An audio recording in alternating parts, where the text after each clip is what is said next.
ಗೊತ್ತಿಲ್ಲದೆ ಇರೋದೊಂದು ದೊಡ್ಡ ಸಮುದ್ರ ಅಂತಲೇ ಇದೆ. ಇದು ಬಹುಶಃ ಜಸ್ಟ್ ಕ್ಯೂರಿಯಸ್ಗೆ ಈ ತರಹದ ಒಂದು ಪಾಡ್ಕಾಸ್ಟ್ ಇದಕ್ಕೆ ಹೇಳಿ ಮಾಡಿಸಿದಂಥ ಒಂದು ವೇದಿಕೆ. ಪ್ರತಿ ಸತಿ ಒಬ್ಬರನ್ನು ಮೀಟ್ ಮಾಡಿದಾಗ ಹೊಸ ಪ್ರಪಂಚಕ್ಕೆ ಕರ್ಕೊಂಡು ಹೋಗ್ಬಿಡ್ತೀರಾ. ಈಗ ನಿಮ್ಮ ಪ್ರಪಂಚ ಅಥವಾ ಈ ಮೆದುಳಿನ ಪ್ರಪಂಚ, ಇದು ಬೆರಳಿಗೆ ಸಂಬಂಧಪಟ್ಟ ಹಾಗೆ ಸಾಕಷ್ಟು ಪ್ರಶ್ನೆಗಳಿದೆ. ಖಂಡಿತ. ಫಸ್ಟ್ಲಿ ಹೇಳಿ, ಎಲ್ಲಿಂದ ಬರ್ತಾ ಇದ್ರ before we start scanning the fingers and brain? First, so let me talk to your heart. Basically, madam, this is something I am doing with more than the passion, interest or something else. It is something, the divine call, I can say, something ಜನಕ್ಕೆ ಗೊತ್ತಿಲ್ಲ.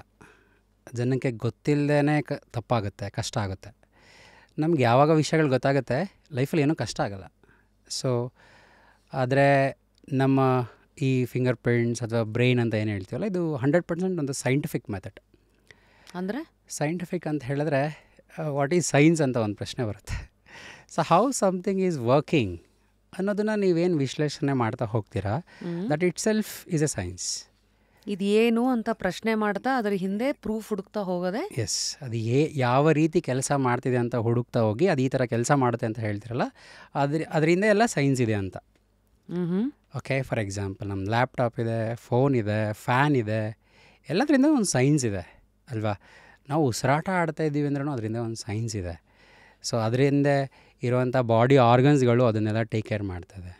For example ಆಕ್ಸಿಜನ್ನಿಂದ ನಾವು ಉಸಿರಾಡ್ತಿದ್ದೀವಿ ಅಂತ ಗೊತ್ತಿದೆ ನಮಗೆ. Oxygen ಏನು ಕೆಲಸ ಮಾಡುತ್ತೆ ಅಂತ ತುಂಬ ಜನರಿಗೆ ಗೊತ್ತಿರಲಿಕ್ಕಿಲ್ಲ.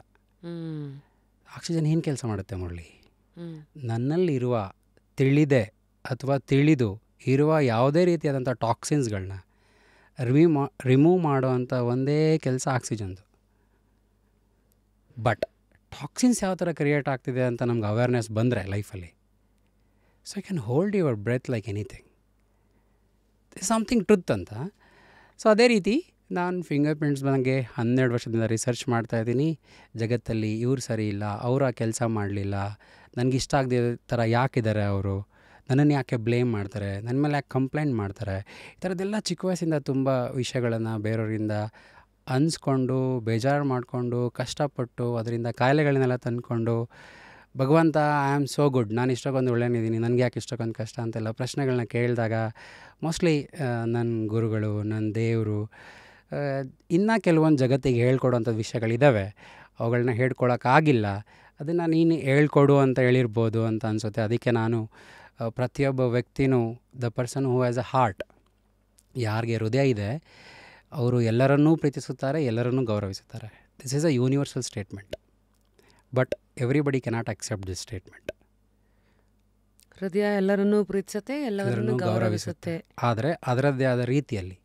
ಅಂದರೆ for example I am a father ಅಂತ ಅಂದ್ಕೊಳ್ಳಿ, ನನಗೆ ನನ್ನ ಮಗು ಮೇಲೆ ಪ್ರೀತಿ ಇದೆ, ಗೌರವ ಇದೆ, ಬಟ್ ನಾನು ಹೇಳಿದ್ದನ್ನು ಅವ್ರು ಕೇಳಿಸ್ಕೊಂಡಿಲ್ಲ ಅಂದ ತಕ್ಷಣ ಐ ರೇಸ್ ಮೈ ವಾಯ್ಸ್, ಏಯ್ ಅಂತ ಅಂದ ತಕ್ಷಣ ನನ್ನ ಮಗು ಮೇಲೆ ಪ್ರೀತಿ ಇಲ್ಲ, ಗೌರವ ಇಲ್ಲ ಅಂತ ಅಲ್ಲ. ಬಟ್ ಮಗು ಏನು ಅರ್ಥ ಮಾಡ್ಕೊಳುತ್ತೆ, ಅಥವಾ ನಾನು ಆ ಥರ ಜೋರಾಗಿ ಹೇಳ್ತಿರೋದನ್ನ ನನ್ನನ್ನು ನೋಡಿದಾಗ ಜಗತ್ತೇನಂತ ಅರ್ಥ ಮಾಡ್ಕೊಳುತ್ತೆ, ಇವನಿಗೆ ಮಗು ಮೇಲೆ ಪ್ರೀತಿ ಇಲ್ಲ, ಗೌರವ ಇಲ್ಲ ಅಂತ ಅಂದ್ಕೊಳ್ತಾರೆ. ಬಟ್ ಆ ಮೂಮೆಂಟಲ್ಲಿ, ಆ ಸಿಚುವೇಷನಲ್ಲಿ ನನ್ನ ಕೆಲಸ ಮುಗಿಬೇಕಾಗಿರುತ್ತೆ, ನಾನು ಅಂದ್ಕೊಂಡಿದ್ದನ್ನು ಮಾಡಬೇಕಾಗಿರುತ್ತೆ. ಮಗು ಮಾಡ್ತಾ ಇಲ್ಲದೆ ಇರುವಾಗ I really don't know the right way to get it.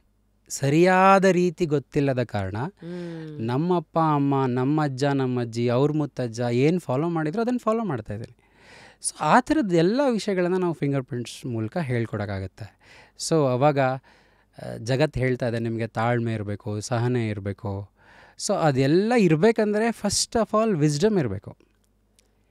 Wisdom, ಜ್ಞಾನ ಅಥವಾ ತಿಳಿ. ಫಸ್ಟ್ಲಿ ಈ ವಿಸ್ಡಮ್ ಅಂದರೆ ಏನು ನಿಮ್ಮ ಪ್ರಕಾರ? ಮೇಡಮ್, ವಿಸ್ಡಮ್ ಅಂತ ಹೇಳಿದ್ರೆ ದ ಟ್ರೂ ನಾಲೆಡ್ಜ್ ಅಂತ ಹೇಳ್ಬೋದು. ಟ್ರೂ ನಾಲೆಡ್ಜ್ ಅಂತ ಹೇಳಿದ್ರೆ the whole universe and whole world can accept that ಅಂತ. ನನ್ನ ಹತ್ರ ಏನೋ ಒಂದು ನಾಲೆಡ್ಜ್ ಇದೆ, ಜಗತ್ತೆಲ್ಲ ಅದನ್ನು ಒಪ್ಕೊಳ್ಳೋವಂಥದ್ದು, ಯಾರು ರಿಜೆಕ್ಟ್ ಮಾಡೋಕ್ಕೆ ಸಾಧ್ಯ ಇಲ್ಲ. ಮುರಳಿ, ಆ ಥರ ನಾಲೆಡ್ಜ್ ಏನಿರ್ಬೋದು ಅಂತ ನಿಮ್ಗೊಂದು ಪ್ರಶ್ನೆ ಬಂದರೆ, ಸೊ ವಿವೇಕಾನಂದ ಹೇಳಿರೋ ಅಂಥ ಎಲ್ಲ ವಿಚಾರಗಳು ಜಗತ್ತು ಅಕ್ಸೆಪ್ಟ್ ಮಾಡ್ಕೊಳ್ಬೋದಾಗಿರುವಂಥದ್ದು. ಉದಾಹರಣೆಗೆ for example, all the power is within you ಅಂತ. ಅದು ಸತ್ಯ, ಆದರೆ ಎಷ್ಟೋ ಜನರಿಗೆ ನನ್ನ ಒಳಗಡೆ ಎಲ್ಲ ಶಕ್ತಿ ಇದೆ ಅಂತ ನಂಬಕ್ಕೆ ಸಾಧ್ಯ ಇಲ್ಲ. ಯಾಕೆ ಅಂದರೆ ಅದನ್ನು ನನಗೆ ಸಂಪೂರ್ಣವಾಗಿ ಅರ್ಥ ಮಾಡ್ಕೊಳೋ ಅಂಥ ಶಕ್ತಿ ಇಲ್ಲ. ನನಗೆ ತಂದೆ ತಾಯಿ ಹತ್ರ ಹೇಳ್ಕೊಟ್ಟೇ ಇಲ್ಲದೆ ಇರ್ಬೋದು, ಅಥವಾ ನನ್ನ ಟೀಚರ್ಸ್ ನನಗೆ ಹೇಳ್ಕೊಟ್ಟಿಲ್ಲದೆ ಇರ್ಬೋದು. ಸೊ ಅದಕ್ಕೊಂದು ಎಕ್ಸಾಂಪಲ್ ಕೊಡ್ತೀನಿ, so that you will be able to understand. So all the power is within you ಅಂದರೆ, ಸೊ ಯಾರೆಲ್ಲ ಎಷ್ಟೋ ಜನ ಸೈಂಟಿಸ್ಟ್ಗಳಿರ್ಬೋದು, ಡಾಕ್ಟರ್ಸ್ ಎಲ್ಲ ಇರ್ಬೋದು, ಸೊ ಯಾರು ಕೂಡ ಒಂದು ಹನಿ ಬ್ಲಡ್ಡನ್ನು ಕ್ರಿಯೇಟ್ ಮಾಡೋಕ್ಕಾಗ್ತಾಯಿಲ್ಲ, but your body is making it. Yes. So when you start realizing your nature, which world is not spoken, world ಹೇಳಿಲ್ಲ, ನಿಮ್ಮ ಹತ್ರ ಇದೆ, ಅದನ್ನು ನೀವು ಯಾವಾಗ ಫೀಲ್ ಮಾಡೋಕ್ಕೆ ಸ್ಟಾರ್ಟ್ ಮಾಡ್ತೀರಾ, ಆವಾಗ ಓಕೆ ಎಲ್ಲರಲ್ಲೂ ಈ ಶಕ್ತಿ ಇದೆ, ಆದರೆ ಅವ್ರು ಅದನ್ನು ಅರ್ಥ ಮಾಡ್ಕೊಳ್ತಾ ಇಲ್ಲ ಅಂತ ನಮ್ಗೆ ರಿಯಲೈಸ್ ಆಗೋಕ್ಕೆ ಸ್ಟಾರ್ಟ್ ಆಗುತ್ತೆ. ಸೊ ಇಲ್ಲಿ ಒಂದು ಚಿಕ್ಕ ಡೌಟ್ ನಂದು. ಈಗ ಕೆಲವು ಶಕ್ತಿಗಳನ್ನು ಅದಕ್ಕೆ ಒಂದೊಂದು ಹೆಸರು, ಇವಾಗ ದೇಹದಲ್ಲಿ ನಡೆಯೋ ಶಕ್ತಿ ಇಸ್ ಅನಾಟಮಿ ಆಯ್ತು, ಅದಕ್ಕೆ ದೇಹ ನಡೆಸೋ ಶಕ್ತಿ, ಅದಕ್ಕೆ ಪ್ರಾಣಶಕ್ತಿ, ಅದೆಲ್ಲ ನಡೆಸ್ತಾ ಇದೆ, ಅದಾಯಿತು. ಜನ ಯೂಶಲಿ ಯಾವ ಒಳಗಿರೋ ಶಕ್ತಿಯನ್ನು ಆಕ್ಸೆಸ್ ಮಾಡೋಕ್ಕೆ ಒದ್ದಾಡ್ತಾರೆ. ಲೈಕ್ ಈಗ ಮನಸ್ಸಿನ ಶಕ್ತಿನ ಥಿಂಕ್ ಸದ್ಗುರು ಎಲ್ಲೋ ಒಂದು ಕಡೆ ಹೇಳಿದ್ರು, ಪ್ರಪಂಚದಲ್ಲಿ ಇವಾಗ ಎಲ್ಲರೂ ಬಂದ್ಬಿಟ್ಟಿದ್ದೀವಿ, ಈಗ ಬಂದ ಮೇಲೆ ನಮ್ಮ ಲೈಫನ್ನು ಹೇಗೆ ನಡೆಸಬೇಕು, ಮನಸ್ಸನ್ನು ಹೆಂಗೆ ಆಪರೇಟ್ ಮಾಡಬೇಕು, ಈ ದೇಹನ ಹೇಗೆ ನೋಡ್ಕೋಬೇಕು, ಯಾವುದಕ್ಕೂ ನಮಗೆ ಒಂದು ಬುಕ್ಕಿಗೆ ಒಂದು ಇಂಡೆಕ್ಸ್ ಇದೆ ಹೇಗೆ ಓದಬೇಕಂತ, ಆದರೆ ದೇಹನ ಹೇಗೆ ಆಪ್ರೇಟ್ ಮಾಡಬೇಕು ಅದು ಗೊತ್ತಿಲ್ಲ. ಕೆಲವು ಸತಿ ಅದೇ ಸಂಕಟ ಬಂದಾಗ ವೆಂಕಟರಮಣ ಅಂತ, ಅದಕ್ಕೆ ಬಂದಾಗ ತೊಂದರೆ ಅದಕ್ಕೆ ಮಾತ್ರ ಹೋಗುತ್ತೆ. So what you mean when you say all the power is within you? What are the powers that the ಪ್ರಪಂಚ ಅಥವಾ the individual should be able to access with consciousness? Basically consciousness ಅಂತ ಏನು ಹೇಳ್ತಾ ಇದೀವಲ್ಲ madam, it is something a very minimalistic thing in the world. ಅಂದರೆ ಪ್ರಜ್ಞಾವಂತಿಕೆ ಅಂತ ಏನಿದೆಯಲ್ಲ ಅದು ತುಂಬ ಕಡಿಮೆ. ಆ ಪ್ರಜ್ಞಾವಂತಿಕೆ ವರ್ಕ್ ಆಗ್ತಿರೋದೇ ನಿಮ್ಮ ಸುಪ್ತ ಪ್ರಜ್ಞಾ ಮನಸ್ಸಿನಿಂದ. ಸುಪ್ತ ಪ್ರಜ್ಞಾ ಮನಸ್ಸು ಅಂದರೆ ಅದನ್ನು ಎಕ್ಸ್ಪ್ಲೈನ್ ಮಾಡ್ತೀನಿ ನಿಮಗೆ.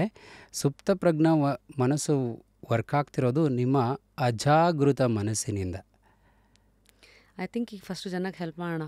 ಹಾಂ, ಮನಸ್ಸಂದರೆ ಯಾವ್ಯಾವ ಥರದ್ದಿದೆ ಅಂತ. ಎಸ್.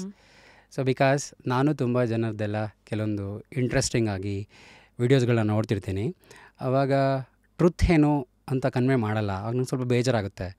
ಅದಕ್ಕೋಸ್ಕರ ಈ ಪಾಡ್ಕಾಸ್ಟಲ್ಲಿ ನಿಮ್ಮ ಜೊತೆ ಟ್ರುತ್ಗಳನ್ನ ಹೇಳಕ್ಕೆ ನಾನು ಬಂದಿದ್ದೀನಿ ಅಂತ ತುಂಬ ಇಷ್ಟಪಡ್ತೀನಿ. ಮೊದಲನೇದಾಗಿ ಅಜಾಗೃತ ಮನಸ್ಸು ಅಂದರೆ ಅನ್ಕಾನ್ಷಿಯಸ್ ಮೈಂಡ್ ಅಂತ ಹೇಳ್ತೀವಿ. ಫಾರ್ ಎಕ್ಸಾಂಪಲ್, ನಿಮ್ಮ ಹತ್ರ ಹೃದಯ ಇದೆ, ಕಿಡ್ನಿ ಇದೆ, ಆಮೇಲೆ ಲಿವರ್ ಎಲ್ಲ ಇದೆ, ಬಟ್ ಇದೆ ಅಂತ ನಿಮ್ಗೆ ಯಾರೋ ಹೇಳಿದ್ದಾರೆ, ಅದಕ್ಕೆ ನಿಮ್ಗೆ ಅದ್ರ ಬಗ್ಗೆ ಗೊತ್ತು. ಯಾರೋ ಹೇಳಿಲ್ಲ ಅಂದಿದ್ರೆ ನಿಮ್ಗದು ಗೊತ್ತಾಗ್ತಿರ್ಲಿಲ್ಲ. ಅಂದರೆ ನಿಮ್ಮ ಅಜಾಗೃತ ಮನಸ್ಸಿದೆಯಲ್ಲ, ಅದು ನಿಮ್ಮ ಎಲ್ಲ ಕಿಡ್ನಿ, ಹಾರ್ಟ್, ಲಿವರ್ಗಳನ್ನು ಕಂಟ್ರೋಲ್ ಮಾಡ್ತಾಯಿದೆ ನಿಮ್ಮ ಪರ್ಮಿಷನ್ ಇಲ್ಲದೆ. ನೀವು ಅದನ್ನು ತಿಳ್ಕೊಂಡಿರ್ಲೂಬೋದು ಅಥವಾ ತಿಳ್ಕೊಂಡು ಇಲ್ಲದೇನೂ ಇರ್ಬೋದು, ಆದ್ರೂ ಅದು ಅದ್ರ ಪಾಡಿಗೆ ಅದು ಕೆಲಸ ಮಾಡ್ತಾಯಿದೆ. ಅಂದರೆ ಅದು ಅಜಾಗೃತ ಮನಸ್ಸಿನಿಂದ ಟೇಕನ್ ಕೇರ್ ಮಾಡ್ತಿದೆ. ಈಗ ನೀವೊಂದು ವರ್ಡ್ ಹೇಳಿದ್ರಿ, ಸಂಕಟ ಬಂದಾಗ ವೆಂಕಟರಮಣ ಅಂತ. ತಲೆನೋವುತ್ತಿದೆ ಅಂದಾಗ ನಾವು ಟ್ಯಾಬ್ಲೆಟ್ಸ್ ಆದರೂ ತೊಗೊಳ್ತೀವಿ, ಡಾಕ್ಟರ್ನ ವಿಸಿಟ್ ಮಾಡ್ತೀವಿ, ಅಥವಾ ಇನ್ನು ಕೆಲವರು ದೇವರ ಹತ್ರನೂ ಹೋಗ್ತಾರೆ. It's a different thing. But unique ಟ್ರೂತಲ್ಲಿ ನಾವು ಏನು ಹೇಳ್ತೀವಪ್ಪ ಅಂತ ಹೇಳಿದ್ರೆ, ಭಗವಂತ ನಿಮಗೆ ಯಾರಿಗೂ ಕೊಡದೇ ಇರೋವಂಥ ಕೆಲವು ಸಾಮರ್ಥ್ಯಗಳನ್ನ ಕೊಟ್ಟಿದ್ದಾನೆ. That is in other terms strengths ಅಂತ ಕರಿತೀವಿ ನಾವು. ಆ ಸ್ಟ್ರೆಂತ್ ನಿಮಗೆ ಕೊಟ್ಟಿರೋದನ್ನು ನೀವು ಯಾವಾಗ ಬಳಕೆ ಮಾಡ್ಕೊಳ್ತಿರಲ್ಲ, ಆವಾಗ ನಿಮಗೆ ತಲೆನೋವು ಬರುತ್ತೆ. ಬಳಕೆ ಮಾಡ್ಕೊಳ್ಳದೇ ಇದ್ದಾಗ ಬರೋದು ತಲೆನೋವು ಬರುತ್ತೆ. ಸಿಗ್ನಲ್ಸ್ ಬರ್ತಾ ಇರುತ್ತೆ ನಿಮಗೆ, ಬಟ್ ಅದು ನೆಕ್ಸ್ಟ್ ಲೆವೆಲಿಗೆ ಕನ್ವರ್ಟ್ ಆಗೋದು ಥೈರಾಯ್ಡ್ ಅಂತ ನೀವು ಕೇಳಿರ್ತೀರ. ಯಾಕೆ? You are always fail to execute your strengths. ಅಂದರೆ ನೀವು ಪ್ರತಿ ಸತಿ ನಿಮ್ಮ ಸ್ಟ್ರೆಂತ್ನ ನೀವು ಪ್ರಯೋಗ ಮಾಡೋಕ್ಕೆ ಹೊರಟಾಗ ಜಗತ್ತು ಅದನ್ನು ಒಪ್ಕೊಳ್ಳಲಿಲ್ಲ. ಅವಾಗೇನಾಯಿತು, ನಿಮಗೆ ತುಂಬ ಬೇಜಾರಾಯಿತು, ಅಥವಾ ಅವ್ರು ಹೇಳಿದ್ದನ್ನು ನೀವು ಸರಿಯಾಗಿ ಎಕ್ಸಿಕ್ಯೂಟ್ ಮಾಡ್ತಿಲ್ಲ ಅಂದಾಗ ನಿಮಗೆ ಅವಮಾನಗಳಾಗುತ್ತೆ. ಯಾವಾಗ ಒಬ್ಬ ವ್ಯಕ್ತಿ ಅವಮಾನಗಳನ್ನು ತುಂಬ ಜಾಸ್ತಿ ಕ್ಯಾರಿ ಮಾಡ್ತಾನೆ, ಅವನಿಗೆ 100% ಥೈರಾಯ್ಡ್ ಬರುತ್ತೆ. ಅಂದರೆ ಇದು ಸುಮ್ಮನೆ ಒಂದು ಹೆಲ್ತ್ ರಿಲೇಟೆಡ್ ಹೇಳ್ತಿರೋದು. It is all directly connected to unconscious mind ಅಂತ. ಅನ್ಕಾನ್ಷಿಯಸ್ ಮೈಂಡಲ್ಲಿ ಏನಿದೆ ಮುರಳಿ, ಹೆಂಗೆ ತಿಳ್ಕೊಳ್ಬೇಕು? ಈಗ ಹಾರ್ಟ್, ಕಿಡ್ನಿ, ಲಿವರ್ ಇದೆ ಗೊತ್ತಾಯಿತು, ಅದೇ ರೀತಿ ಸ್ಟ್ರೆಂತ್ಸ್ನ ಹೆಂಗೆ ತಿಳ್ಕೊಳ್ಬೇಕು? ಅವಾಗ ನಾವೇನು ಮಾಡ್ತೀವಿ, 10 ಫಿಂಗರ್ ಪ್ರಿಂಟ್ಸ್ಗಳನ್ನು ಅನಲೈಸ್ ಮಾಡಿ ನಿಮ್ಮಲ್ಲಿರುವಂಥ ಎಲ್ಲ ಸ್ಟ್ರೆಂತ್ಗಳನ್ನ ರಿವೀಲ್ ಮಾಡ್ತೀವಿ. So before I get into ಈ ಅನಲೈಸ್ ಮಾಡೋದು, ಇದು DMITನ ಅಥವಾ ಇದು ಯಾವ ಒಂದು ಸೈನ್ಸ್ ಏನಂತ ಕರೆಯುತ್ತೆ, ಫಿಂಗರ್ ಪ್ರಿಂಟ್ ಅನಾಲಿಸಿಸು, ನೀವು ಐ ಥಿಂಕ್ ಕಾನ್ಷಿಯಸ್ನೆಸ್ಸು, ಸಬ್ಕಾನ್ಷಿಯಸ್, ಅಜಾಗೃತ ಮನಸ್ಸು ಬಗ್ಗೆ ಮಾತಾಡ್ತಾ ಇದ್ರಿ. Yes, come back to unconscious mind, ಅಜಾಗೃತ ಮನಸ್ಸು ಅಂತ. ಅಂದರೆ ನೀವು ನಿಮ್ಮ ಹಾರ್ಟ್ನ ಟಚ್ ಮಾಡೋಕ್ಕೆ ಸಾಧ್ಯ ಇಲ್ಲ, ಫೀಲ್ ಮಾಡೋಕ್ಕೆ ಸಾಧ್ಯ ಇಲ್ಲ, ಬಟ್ ಅದು ಕೆಲಸ ಮಾಡ್ತಾನೆ ಇದೆ. It is all taken care by ಅಜಾಗೃತ ಮನಸ್ಸಿನಿಂದ. ಅಂದರೆ ಇದುವರೆಗೂ ಜಗತ್ತು ಏನು ಹೇಳ್ತು, ಸಬ್ಕಾನ್ಷಿಯಸ್ ಮೈಂಡ್ ಅಂದರೆ ಸುಪ್ತ ಪ್ರಜ್ಞಾ ಮನಸ್ಸೇ ಸಖತ್ ಪವರ್ಫುಲ್ ಅಂತ ಹೇಳ್ತು. ಆದರೆ ಅದು ತುಂಬ ಪರ್ಸೆಂಟೇಜ್ ಕಡಿಮೆ. ಅನ್ಕಾನ್ಷಿಯಸ್ ಮೈಂಡ್ ಈಸ್ ಸಖತ್ ಪವರ್ಫುಲ್. ಇದು ಎಲ್ಲಿದೆ ಈಗ ಅಂದರೆ ನಿಮ್ಮ ಒಳಗಡೆ ಇದೆ. ದೆರ್ ಆರ್ 3 ಮೈಂಡ್ಸ್ ಅಲ್ವಾ, ಅನ್ಕಾನ್ಷಿಯಸ್ ಮೈಂಡ್, ಸಬ್ಕಾನ್ಷಿಯಸ್ ಮೈಂಡ್ ಮತ್ತು conscious mind. There is another mind which is called as super conscious mind. That is universe ಅಂತ ಕರಿಬೋದು, ಗುರು ಎನರ್ಜಿ ಅಂತ ಕರಿಬೋದು, ಅಥವಾ ದೈವ ಎನರ್ಜಿ ಅಂತ ಕರಿಬೋದು. ಪರಮಾತ್ಮ, ಅದೆಲ್ಲ ಸೂಪರ್ ಕಾನ್ಷಿಯಸ್ ಮೈಂಡ್. ಇವಾಗ ಅದ್ರ ಬಗ್ಗೆ ಮಾತಾಡ್ತಾ ಹೋದರೆ ನಾವು ತುಂಬ ಕನ್ಫ್ಯೂಸ್ ಆಗ್ತೀವಿ, ತುಂಬ ಪ್ರಶ್ನೆಗಳ ರೈಸ್ ಆಗುತ್ತೆ. Let's talk about every individual. ನಮ್ಮೊಳಗಡೆ 3 ಮೈಂಡ್ಸ್ ಇರುತ್ತೆ. ಅನ್ಕಾನ್ಷಿಯಸ್ ಮೈಂಡ್ ಅಂದರೆ you have a data but you cannot recollect it, you cannot experience, you cannot feel it, but still you are having it ಅಂತ. ಸರಿ, that is all taken care by ಅಜಾಗೃತ ಮನಸ್ಸು, unconscious mind. Okay, ಅಲ್ಲಿ ನಮ್ಮ ವಿಶಿಷ್ಟತೆ ಅಡಗಿರೋದು. ನಾವೆಲ್ಲರೂ unique ಅಂತ ಕೇಳಿದ್ದೀವಲ್ಲ, ಪ್ರಪಂಚದಲ್ಲಿ ಪ್ರತಿಯೊಬ್ಬ ವ್ಯಕ್ತಿ ವಿಶಿಷ್ಟ ಅಂತ ಕೇಳಿದ್ದೀವಿ ಅಂದರೆ ಆ ವಿಶಿಷ್ಟತೆ ಈ ಅಜಾಗೃತ ಮನಸ್ಸಿನಲ್ಲಿ ಇಟ್ಬಿಟ್ಟಿದ್ದಾನೆ ಭಗವಂತ. ಯಾಕದು ಅಷ್ಟು ಡೇಟಾ ಇರುತ್ತೆ ನಮ್ಗೆ ಆಕ್ಸೆಸ್ ಮಾಡೋಕ್ಕಾಗಲ್ಲ ಅಂದ್ರಲ್ಲ, ಯಾಕೆ? Because that is how our nature's are made up of. ಇವಾಗ ಮ್ಯಾಂಗೋ, ಯಾಕೆ ಮ್ಯಾಂಗೋ ಈ ಕಲರ್ ಇದೆ ಅಂದರೆ ನಾನು ಏನು ಹೇಳೋಕ್ಕೆ ಆನ್ಸರ್ ಇಲ್ಲ. ಜಾಕ್ ಫ್ರೂಟ್ ಇದೆ, ಅದು ಈ ಥರ ಇದೆ, ಯಾಕಿದೆ ಅಂತ ಕೇಳಿದ್ರೆ ನನಗೆ ಉತ್ತರ ಇಲ್ಲ, ಅದು ಸೃಷ್ಟಿ ನಿಯಮ. ಹಾಗೆ ಮನುಷ್ಯ ಅಂತ ಬಂದಾಗ ಭಗವಂತ ಮನುಷ್ಯನ ಈ ರೀತಿಯಾಗಿ ಕ್ರಿಯೇಟ್ ಮಾಡಿದ್ದಾನೆ.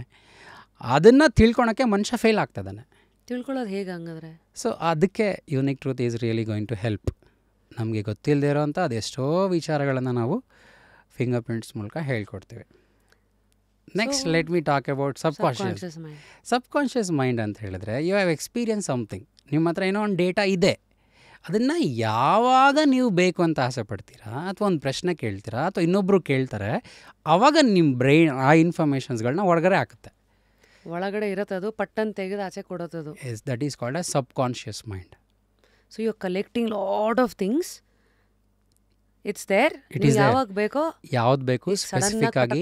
ಇವಾಗ ನನಗೆ ಎಷ್ಟೊಂದು ಜನ ಹೇಳ್ತಾರೆ ತುಂಬ ಸ್ಪಾಂಟೇನಿಯಸ್ ನೀವು ಅಂತ, ನಾನು ಪ್ಲ್ಯಾನ್ ಮಾಡಲ್ಲ, ಸಡನ್ನಾಗಿ ಅದು ಯಾವುದೋ ಒಂದು ಪದ ಬರುತ್ತೆ, ಪಟ್ಟನ್ ಬಂದ್ಬಿಡುತ್ತೆ. Yes, so that is all there in subconscious mind ಅಂತ ನಾವು ಹೇಳ್ತೀವಿ. ಓಕೆ, ಸೊ ಇವಾಗ ಸಬ್ಕಾನ್ಷಿಯಸ್ ಮೈಂಡಿಗೆ ಇನ್ನೊಂದು ಎಕ್ಸಾಂಪಲ್ ಕೊಡ್ತೀನಿ, ಸೊ ದಟ್ ಎಲ್ರಿಗೂ ಅರ್ಥ ಆಗಬೇಕಲ್ಲ ನಾವೇನು ಮಾತಾಡ್ತಾ ಇದ್ದೀವಿ ಅಂತ. So I can ask you question. Madam, ನೀವು 3rd ಸ್ಟ್ಯಾಂಡರ್ಡ್ ಇರಬೇಕಾದ್ರೆ ನಿಮ್ಮ ಫೇವ್ರೆಟ್ ಫ್ರೆಂಡ್ ಯಾರು ಅಂತ your brain cannot be able to answer instantly. It takes 2 to 3 seconds of time. Because ಎಲ್ಲ ಫ್ರೆಂಡ್ಸ್ ಡೇಟಾ ಬರಬೇಕಲ್ಲಿ, ಅದರಲ್ಲಿ ಯಾರನ್ನು ಜಾಸ್ತಿ ಇಷ್ಟಪಡ್ತಿದ್ದೆ ಅಂತ ಅದು ನಿಮಗೆ ಹೇಳಬೇಕು. ಆವಾಗ ನೀವು ಆ ನೇಮ್ನ ತೊಗೊಂಡು ಹೇಳ್ತೀರಾ. This is all taken care by subconscious mind. ಸರಿ, ಅನ್ಕಾನ್ಷಿಯಸ್ ಮೈಂಡ್ ಅಂದರೆ ನಾವು ಅಮ್ಮನ ಊಂಬಲ್ಲಿ ಇದ್ವಲ್ಲ, ಅಮ್ಮ ಏನೆಲ್ಲ ಎಕ್ಸ್ಪೀರಿಯನ್ಸ್ ಮಾಡಿದ್ರಲ್ಲ, ಅದೆಲ್ಲ ಇದೆ ನನ್ನ ಹತ್ರ, ಬಟ್ ಅದನ್ನ ನನಗೆ ನೆನಪು ಮಾಡ್ಕೊಳಕ್ಕೆ ಸಾಧ್ಯನೇ ಇಲ್ಲ. 3 ವರ್ಷದ ಒಳಗಡೆ ಇರುವಾಗ ಮಗು ಇದ್ನಲ್ಲ, ಊಟ ಮಾಡಿದ್ದೀನಿ, ಎಲ್ಲೆಲ್ಲೋ ಓಡಾಡಿದ್ದೀನಿ, ಎಲ್ಲರ ಜೊತೆ ಮಾತಾಡಿದ್ದೀನಿ, ಬಟ್ ಯಾರ ಜೊತೆ ಮಾತಾಡಿದ್ದೀನಿ ನೆನಪಿಲ್ಲ. ಬಟ್ ಅಲ್ಲಿದೆ, ಅದಕ್ಕೆ ಕನೆಕ್ಷನ್ ಸಿಗಲ್ಲ. ಯಾಕೆ ಅಂದರೆ ನೀವು that is what unconscious mind. Let me give another example. ಇವಾಗ ನಿಮ್ಮ ಹತ್ರ ಕಾರ್ ಇರುತ್ತೆ, ನೀವು ಕಾರ್ ಓಡಿಸ್ಬೇಕಾದ್ರೆ ಸ್ಟೇರಿಂಗ್ ನೋಡ್ತೀರಾ, ಎದುರುಗಡೆ ಇರೋ ಗ್ಲಾಸ್ ನೋಡ್ತೀರಾ, ವೈಪರ್ಸ್ ನೋಡ್ತೀರಾ, ಕತ್ಲೆ ಇದ್ರೆ ಲೈಟ್ ಆನ್ ಮಾಡ್ತೀರಾ, ರೈಟ್ ಸೈಡ್ ಇರೋ ಮಿರರ್ಸ್ಗಳನ್ನ ನೋಡ್ತಿರ್ತೀರಾ, ಕ್ಲಚ್ ನೋಡ್ತೀರಾ, ಗೇರ್ ನೋಡ್ತೀರಾ, ಮತ್ತು ಬ್ರೇಕ್ಸ್ ನೋಡ್ತೀರಾ. ಅಂದರೆ you can able to see this much when you are riding the vehicle. Drive ಮಾಡ್ಬೇಕಾದ್ರೆ ಇದಷ್ಟೇ ನೋಡೋಕ್ಕೆ ಸಾಧ್ಯ. ಬಟ್ ಕಾರಿಂದ ಇಳಿದ್ಮೇಲೆ ನೀವು ಏನಾದರೂ ಬ್ಯಾನೆಟ್ ಓಪನ್ ಮಾಡಿದ್ರೆ ನಿಮ್ಗೆ ಇಂಜಿನ್ ಕಾಣಿಸುತ್ತೆ. So that is something. Engine is so powerful than the steering, brake, the clutch ಅಂತ. ಇವುಗಳು ಆ ಇಂಜಿನ್ನ ಸರಿಯಾಗಿ ಯೂಸ್ ಮಾಡ್ಕೊಳಕ್ಕೆ ಬೇಕಾಗಿರುವಂಥ ಸಲಕರಣೆಗಳು ಅಲ್ವಾ. ಅದಕ್ಕೆ unconscious mind is so powerful. ನಮ್ಮ ಲೈಫಲ್ಲಿ ನಾನು ಬದಲಾವಣೆ ಆಗಬೇಕಪ್ಪ ಅಂತ ಆಸೆ ಪಟ್ಟರೆ, ನಾನು ನೆಕ್ಸ್ಟಿನ ಲೆವೆಲಿಗೆ ಉನ್ನತಿ ಆಗಬೇಕಪ್ಪ ಅಂತ ನಾನು ಆಸೆ ಪಟ್ಟರೆ, ನನ್ನ ಅನ್ಕಾನ್ಷಿಯಸ್ ಮೈಂಡ್ ಹೆಂಗೆ ಕೆಲಸ ಮಾಡ್ತಿದೆ ಅಂತ ತಿಳ್ಕೊಳ್ಬೇಕು. ಥಿಂಕ್ ಇಲ್ಲಿವರೆಗೂ ಪ್ರಪಂಚ ಬರೀ ಕಾನ್ಷಿಯಸ್ಸು ಸಬ್ಕಾನ್ಷಿಯಸ್ ಎರಡರಲ್ಲೇ ಓಡಿದೆ. ನೀವು ಯಾವ ಬುಕ್ಕನ್ನು ಬೇಕಾದರೂ ಓದ್ಬೋದು, ಯಾವ ವ್ಯಕ್ತಿ ಬೇಕಾದರೂ ನೀವು ಇಂಟರ್ವ್ಯೂ ಮಾಡ್ಬೋದು. They speak about subconscious mind. ಯಾಕೆ ಮುರಳಿ ಅವ್ರು ಬರೀ ಸಬ್ಕಾನ್ಷಿಯಸ್ ಮೈಂಡ್ ಬಗ್ಗೆನೇ ಹೇಳ್ತಾರೆ? ಯಾರೋ 50 ವರ್ಷದ ಮುಂಚೆ 80 ವರ್ಷದ ಮುಂದೆ ಒಂದು ಪುಸ್ತಕ ಬರೆದಿದ್ದಾರೆ, ಅದನ್ನು ನಾವು ಓದಿದ್ವಿ. ಪವರ್ ಆಫ್ ಸಬ್ಕಾನ್ಷಿಯಸ್ ಮೈಂಡ್ ಇಂದ ಹಿಡಿದು so many books only talks about subconscious mind. That is unconscious mind. ಎರಡು ಒಂದೇ ಅಲ್ಲ, ಹಾಗಾದ್ರೆ ಬೇರೆ ಬೇರೆ, 100% ಬೇರೆ ಬೇರೆ. ಅದಕ್ಕೆ ನಾನು ನಿಮ್ಗೆ ಕ್ಲಾರಿಟಿ ಕೊಡ್ತಿರೋದು. ನೀವು 4 ವರ್ಷ ಹುಡುಗಿ ಇರುವಾಗಲ ನಿಮ್ಮದು ಫೇವ್ರೇಟ್ ಡ್ರೆಸ್ ಯಾವುದು ಅಂತ ಕೇಳಿದ್ರೆ ನಿಮ್ಮ ಕೈಲಿ ಹೇಳೋಕ್ಕಾಗಲ್ಲ. ಕೆಲವು ಮಾತ್ರ ಇರುತ್ತೆ. ಇವತ್ತಿಗೆ ಬಸ್ವರ್ಡ್ ಸ್ಕೋರ್ ಮೆಮರಿ ಅಂತ. ಈಗ ಸಡನ್ನಾಗಿ ನೀವು ನನ್ನನ್ನು ಕೇಳಿದ್ರಿ ಯಾರು ನಿಮ್ಮ ಫ್ರೆಂಡ್ ಅಂತ, ನಂಗೆ ಸಡನ್ನಾಗಿ SSVM ಸ್ಕೂಲ್ನ ಮಾಳವಿಕಾ ಅಂತ ಒಬ್ಳು ಫ್ರೆಂಡ್ ಇಲ್ಲ, ಅವಳು ಬಂದು. That is something called A subconscious data. The below 3 years ಒಳಗಡೆ ಏನು ಸ್ಟೋರ್ ಆಗುತ್ತೆ, ನೀವು ಅಮ್ಮನ ಊಂಬಿಲ್ ಇರಬೇಕಾದ್ರೆ, ಅಮ್ಮನ ಗರ್ಭದಲ್ಲಿ ಇರಬೇಕಾದ್ರೆ ಏನು ನೆನ್ಪಿಟ್ಕೊಂಡಿರ್ತೀರಾ, ಮತ್ತು 6 ವರ್ಷದ ಒಳಗಡೆ ಏನೆಲ್ಲ ಸ್ಟೋರ್ ಆಗಿರುತ್ತಲ್ಲ, that is all come under unconscious mind. ಆದರೆ ನಮಗೆ ಇನ್ನೊಂದು ಗಾದೆ ಮಾತಿದೆ ಕನ್ನಡದಲ್ಲಿ, 3 ವರ್ಷದ ಬುದ್ಧಿ 30 ವರ್ಷದ ತನಕ ಅಂತ. I mean to say that ಯಾವೊಬ್ಬ ವ್ಯಕ್ತಿ ಅಪ್ಪ ಅಮ್ಮನಿಂದ ಸಮಾಜದಿಂದ ಬೆಳಿತಾನಲ್ಲ 3 ವರ್ಷದ ತನಕ, ಆ ಡೇಟಾ ನಮಗೆ 30 ವರ್ಷಗಳ ತನಕ ಜೀವನ ಮಾಡೋ ಥರ ಮಾಡುತ್ತೆ. ಅದಕ್ಕೆ ಎಷ್ಟೋ ಜನ 30 ವರ್ಷ ಆದಮೇಲೆ ಬದಲಾಗ್ತಿರೋದು. ಆ ಕಾರಣಕ್ಕೋಸ್ಕರ ನಾವು ಯುನಿಕ್ ಟ್ರೂತ್ ಮೂಲಕ ಏನು ಹೇಳ್ತೀವಿ, ಮಗುವಿನ ನೇಚರ್ ಏನು ಅಂತ ಅಟ್ಲೀಸ್ಟ್ 1 ವರ್ಷ ಇರುವಾಗ ಅದು ತಿಳ್ಕೊಳ್ಳಿ, ಆ ಬ್ರೈನ್ಗೆ ಬೇಕಾಗಿರೋ ಥರ ಡೇಟಾ ಕೊಡಿ. ಆವಾಗ ಮಗು ತುಂಬ ಕಷ್ಟಪಡಬೇಕಾಗಿಲ್ಲ, ಎಲ್ಲದನ್ನು ಈಸಿಯಾಗಿ ನಿಭಾಯಿಸೋಕ್ಕೆ ಸಾಧ್ಯ ಇದೆ. ಬ್ಯೂಟಿಫುಲ್. ಸೊ ಫಸ್ಟ್ಲಿ ನಿಮ್ಮ ಬಗ್ಗೆ ಮಾತಾಡ್ತಾ, ಅಂದರೆ ರಿಸರ್ಚ್ ಮಾಡ್ತಾ, ಈ ಫಿಂಗರ್ ಪ್ರಿಂಟ್ಸ್ ಬಗ್ಗೆ ಸಾಕಷ್ಟು ಶಾಕಿಂಗ್ ವಿಚಾರಗಳು ನಾನು ಓದಿದೆ. ಉದಾಹರಣೆಗೆ, ಒಂದು ಮಗುಗೆ 6ನೇ ತಿಂಗಳಲ್ಲೇ ಅಮ್ಮನ ಹೊಟ್ಟೆನಲ್ಲಿರ್ತಾನೆ ಆ ಫಿಂಗರ್ ಪ್ರಿಂಟ್ಸ್ದು ಫಾರ್ಮ್ ಆಗಿಬಿಡುತ್ತೆ. ಅದು ಇನ್ನು ಆಚೆಗೆ ಬಂದು ಜನ್ಮ ಆಗಿ ಕೊನೆಯವರೆಗೂ ಅದು ಬದಲಾಗಲ್ಲ ಅಂತ ಒಂದು, ಇದು ಭಾಳ ಶಾಕಿಂಗ್ ಅನ್ನಿಸ್ತು. ಅಟ್ ದ ಸೇಮ್ ಟೈಮ್ ಈ ಫಿಂಗರ್ ಪ್ರಿಂಟ್ಸನ್ನು ಜಪಾನು, ತೈವಾನಲ್ಲೆಲ್ಲ ಈ ಗಿಫ್ಟೆಡ್ ಸ್ಕೂಲ್ಸ್ಗಳಲ್ಲಿ ಅದನ್ನು